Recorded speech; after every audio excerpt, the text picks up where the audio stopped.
Hi, you guys. Welcome back to the channel. This is the Firefighters Financial Toolbox, and we're doing episode 5 of What's Going On Wednesday. Today, we're going to talk about 5 key steps in retirement planning. And because the internet is full of all kinds of good information, we're going to use something that I found on Investopedia. And we're going to review the article, then we're going to talk about it, and we'll talk about comments as they come up. So we're going to go into Investopedia's page, and we're going to look at their retirement planning guide. These 5 steps will help you towards a safe, secure, and fun retirement. All right, you guys, first thing we're going to talk about is understanding your time horizon. Now, what is your time horizon? That's how far it is until you retire. Your current age and expected retirement age create the initial groundwork of an effective retirement strategy. The longer the time between today and retirement, the higher the level of risk your portfolio can withstand. If you're young and have 30 plus years until retirement, you should have the majority of your assets in riskier investments such as stocks. Though there will be volatility in stocks have historically outperformed other securities such as bonds over long-term periods. The main word here is long-term. So long-term is at least 10 years, you guys. Additionally, you need returns that outpass inflation so you can maintain your purchasing power during retirement. Inflation is like an acorn. It starts out small, but given enough time can turn into a mighty oak tree. We've all heard and want compound growth on our money. Well, inflation is like the compound anti-growth, as it erodes the value of your money. A seemingly small inflation rate of 3% will erode the value of your savings by almost half over 24 years. Doesn't seem like much each year, but given enough time, it has a huge impact. All right. So the closer we get to retirement, obviously we need to start thinking about our asset allocation. Now, second thing you need to determine, you guys, and I feel like this is something that a lot of people forget about. Second thing you need to think about is your needs. Now, there are things that say everything from 70 to 80% of your current salary up to 100%. And what it is, I don't really know, you guys. It's somewhere in the middle. Here's what I do know. I know that you need to sit down, make a list of everything that you have, really think about all the things you're going to plan for. So things that you're not going to be paying for, right? You're not going to be paying for commuting as often, right? You're not going to be paying whatever you are taking out for your 401k or your workplace plans, right? You won't be contributing those anymore. And if you're somebody like me who's been maxing those accounts out, for my wife and I, that's $26,000 each. And so there's $50,000 plus that will be added back into that won't be eroding our thing. Let's continue with this thing. All right, so continuing to look at it, it says, determine your spending needs. Having realistic expectations about post-retirement spending habits will help you define the required size of your portfolio. Most people believe that after retirement, their annual spending will only amount to about 70 to 80% of what they spent previously. Such an assumption is often proved to be unrealistic, especially if the mortgage is not paid off or if unforeseen medical expenses occur. Retirees sometimes also spend their first year splurging on travel or other bucket list goals. So that's a good point, you guys. You may actually start out in retirement doing a lot more things, right? First few years, you want to travel, you want to see family, you're going to do that cruise to, I don't know, the Caribbean or where something you haven't done. It's very obvious that in your younger years of retirement are when you're going to be the most active. You're most likely to travel, get out and do things. And all these things cost money. And so it's really important to think about why we're doing that maybe we have the go-go period, our first few years of retirement, and then the slow go where you're still getting out and doing a few things, but not as often. And then the no-go where you get too old to really get out and do anything. And as you age, obviously, the less things you do out, the less you're going to spend. So let's continue on with the In order for retirees to have enough savings for retirement, I believe the ratio should be closer to 100%. Now, you guys, I don't know if I agree with 100% of it. The cost of living is increasing every year, especially healthcare. Now, that is something that is very important to think about, you guys, and it's really hard to plan for healthcare costs. People are living longer and want to thrive in retirement. Retirees need more income for a longer time, so they will need to save and invest accordingly. Retirees are no longer at work for 8 to 10 hours a day. They have more time to travel, go sightseeing, shop, and engage in other expensive activities, kind of like we talked about. One of the factors, if not the largest, in the longevity of your retirement portfolio is the withdrawal rate. Having an accurate estimate of what your expenses will be in retirement is how you can estimate your withdrawal rate. So you guys, if you don't already know what your expenses are going to be, it's really hard to determine how much you need for retirement. Now, the old school would say that you need 4 times, or, the 4% rule. So technically, if you have $1 million saved with the 4% rule, you could take out $40,000 and index that for inflation every year. And theoretically, you should be able to not run out of your money with 30 years. Now, that study was done back in the 90s, and some people say it's still valid. Some people say not. It was also came out at a time when bonds were yielding more than they are now. And obviously, with that being lower, people are having to put more stocks in and have a more risky portfolio to continue to see those numbers. So let's continue on with the reading. All right. Calculate after-tax rate of investment returns. This is number 3, you guys. Once the expected time horizons and your spending requirements are determined, you need to figure out what you expect your portfolio to make to continue building so that you're not going to run out. Now, it's really hard to say that because we don't know. A required rate of return in excess of 10% before taxes is unrealistic, even for long-term investing. As you age, this return threshold goes down, as low-risk retirement portfolios are largely composed of lower-yielding fixed income securities. And that's what we talked about. As you get older, you guys, we have a tendency, obviously, as we get older, we have a tendency to have less and less risky investments in there. More bonds, more cash, these sorts of things. Because if we have a big downturn and we have to withdraw money from that account during a market drop of, say, 15 to 20%, we lock in those losses, and it's really hard to make up, particularly if that happens early in your retirement period. All right, so let's continue on with the reading. All right. If, for example, an individual has a retirement portfolio worth $400,000 and income needs of $50,000, assuming no taxes and the preservation of the portfolio balance, he or she is relying on a return of about 12.5%. That's excessive and really unrealistic. A primary advantage of planning for retirement at an early age is that the portfolio can be grown to safeguard a realistic rate of return. Using a gross retirement investment account of $1 million, the expected return would be much more reasonable at about 5 to 6%. Again, depending on the type of retirement account you hold, investment returns are typically taxed. Therefore, the actual rate of return must be calculated on an after-tax basis. However, determining your tax status when you withdraw the funds is a crucial component of retirement planning process. Okay, so once again, we're talking about how if we have a lot of tax-deferred assets, like a normal traditional 401k or traditional IRA, you guys, these are going to be taxed at ordinary income in most states, and certainly from the feds. So if you're in the 22 or 24% tax bracket, let's say 24 for easier math, you're losing almost a quarter of that amount to taxes. And this is something you really need to consider when you do your withdrawals. Also, when you're planning how much you're going to need. Remember, just because you have $1 million, if you're getting taxed at 24%, you've lost $240,000 right off the top. and that's hard to return from.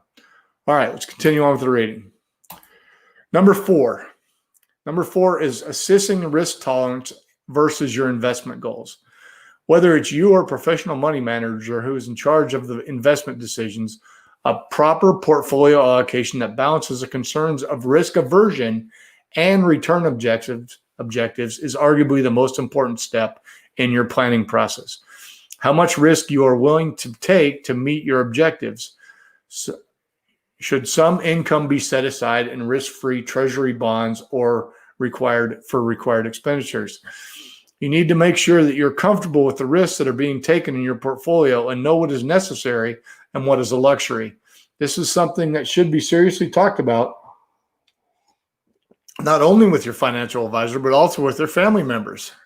Don't be a micromanager who reacts to daily market noise. You guys, this is one of the things I preach on this channel. Ignore the TV. Think about it.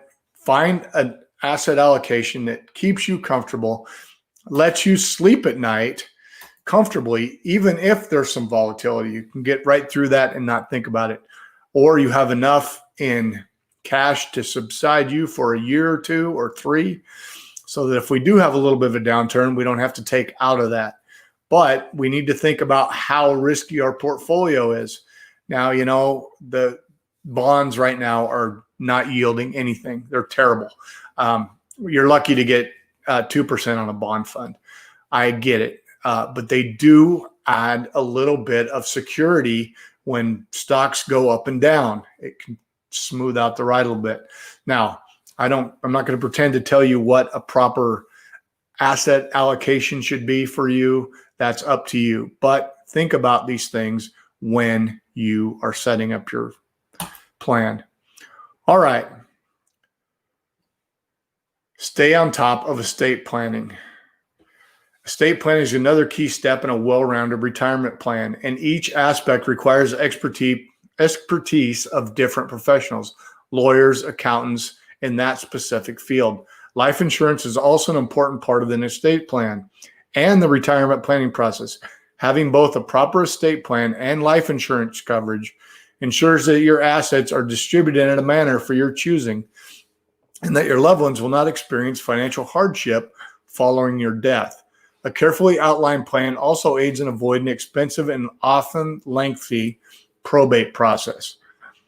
Tax planning is another crucial part of estate planning process. If an individual wishes to leave assets to a family member or a charity, the tax implications of either gifting the benefits or passing them through the estate must be compared. Estate planning will vary over an investor's lifetime. Early on, matters such as powers of attorney may be necessary. Once you start a family a trust may be something that you want. So there's a lot of different things, you guys, that you want to think about when you are planning these things. Keeping a couple things you can do starting right now, you guys. Do this for me. It's simple. Go into your investment accounts. Make sure you have the beneficiaries updated. Now, the reason I say this is because maybe you got divorced and your ex-wife or ex-husband is on the account. And you may not want them to get that money down the road. Or maybe you've had children and you want to split it between your children. These are the kinds of things you need to think about with beneficiaries. Now, if you are getting on and you haven't got a will or you haven't got powers of attorney, these sorts of things in order, these are more things that really are important to get done in this step, you guys. Because it's going to affect the long-term outcome of what happens with the money that's left over.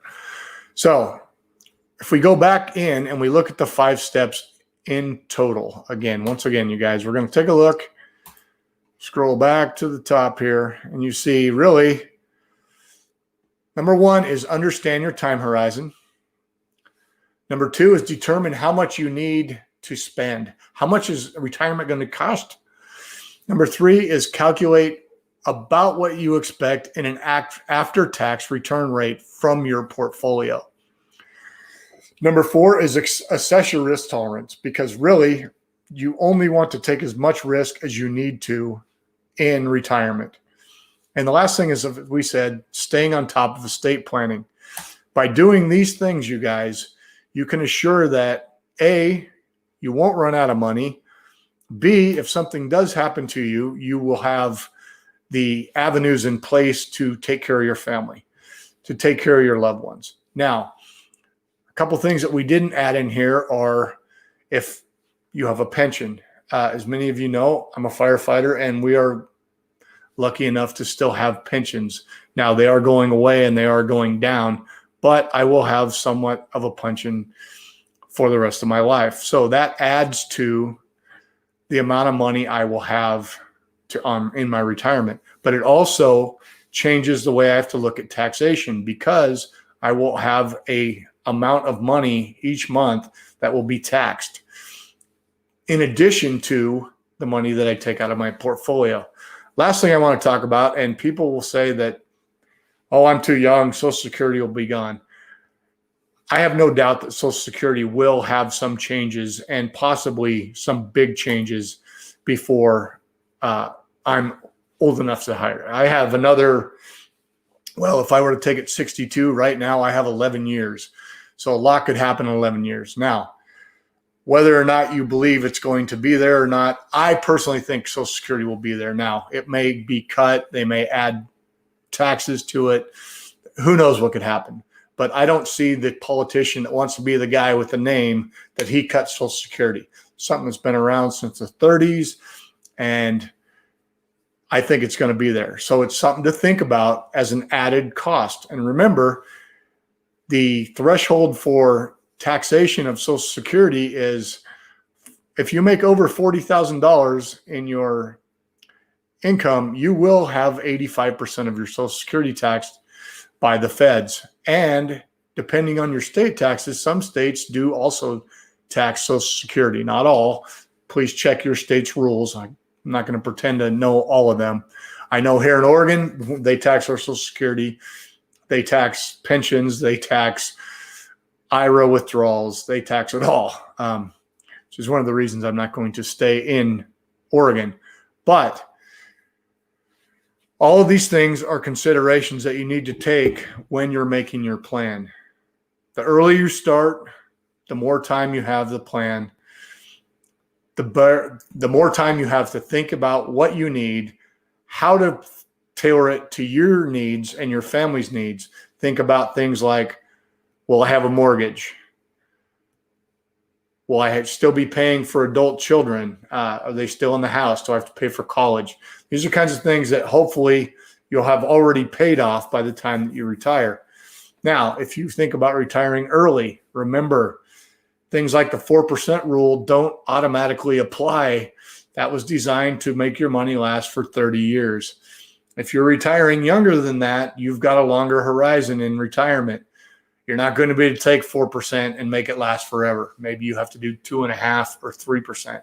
Again, depending on your beliefs or how frugally you live, obviously that's going to change how much you're going to need. But having a plan, knowing how much you need, planning out things like healthcare, things like beneficiaries, powers of attorney, all those legal things that nobody wants to talk about when we're young because we just think we don't need to. These are the kind of things that you want to think about early because nobody knows when something bad can happen. Later on in retirement, remember, the older you get, the less movement you do, but the more likely you are to have higher healthcare bills. Are you going to end up in a nursing home or some kind of assisted living facility? That's going to be expensive. Some people like to have long-term healthcare added into that number. Again, it's a personal thing. What do you guys think out there? If anybody has questions or comments, go ahead and type them in there on the comment bar. I would love to answer something if you have one. Otherwise, again, I think the biggest part, and for me, it's 4 years out. So I'm already in this process. I've already sat down and kind of figured out about what I need. They give you the 8X number. They say, well, you should have 8 times your salary if you're ready to retire. And I'm happy to report that for my wife and my personally, we are above that slightly. So that's good. But I'm also planning retiring at 55. So again, that's going to give me about an extra 10 years that I'm going to need to consider healthcare costs, right? Healthcare is going to be the biggest unknown. I will have my house essentially paid off in retirement because we plan for that. That's been something that we've been working towards for 20 years. We're still in the same house. But that doesn't work for everybody. If you can do anything, make sure the earlier you can start saving for retirement. You guys, 20 if you can. If not, today, start tomorrow. Like if you've already missed the chance to start young, start now and put away what you can. And if you get raises, put a little more away. If you get a little extra money for something, put it away. You guys, there's no such thing as having too much money in retirement. Because let's say you don't spend it all. Well, hopefully your heirs will benefit. Or if you are charitable, maybe one of your favorite charities will get it. Anyway, you guys, I hope you got something out of this. I hope you enjoyed the presentation. If you did, do me a favor. Tell me about it in the comments. If there's something you want me to talk about on one of these What's Going On Wednesdays, put it in the comments. Let me know. If it was good, do me a favor and drop me a like because it really helps the algorithm. It gets the information out to more people. If you're not already subscribed, you guys know the different deal. Hit the red button, right? Ring the bell. You get notified every week. I try to make at least a couple videos. I talk about retirement. I talk about taxes. I talk about investing. I talk about overall financial well-being because I feel like it's all one big ball. And the better you can get all the little parts of this together, the better off you're going to be in the long run. All right. Thanks a lot for checking it out. We'll see you.